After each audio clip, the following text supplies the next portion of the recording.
So, yan nga mga lodis, nagluto ako ng beef. Ayan. So, inano ko siya, pirito. Ayan. Ulam ko ngayong panghalian. Kunti lang kung linuto ko kasi nga, ako lang mag-isa mga lodis.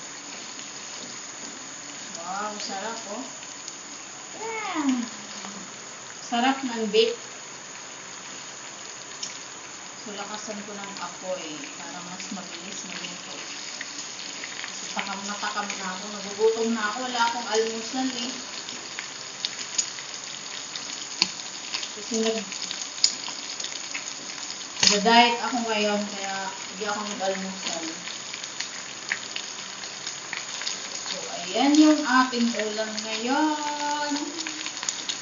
Masarap yung mga lodi. Tapos ang salsawan natin ngayon masarap din, manghang. Grabe. Talaga. Balik-tarin lang natin ito kasi mabilis lang kumaluto. Ayan.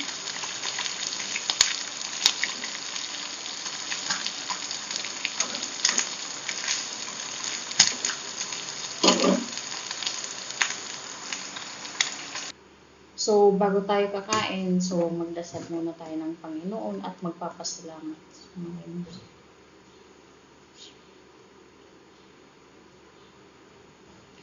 So, tara, kakain tayo mga lodi.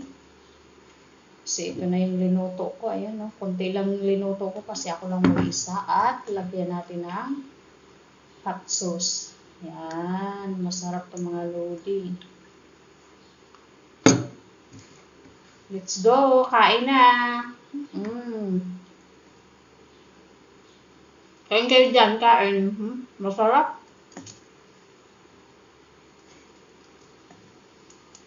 Sarap. Mga lodi.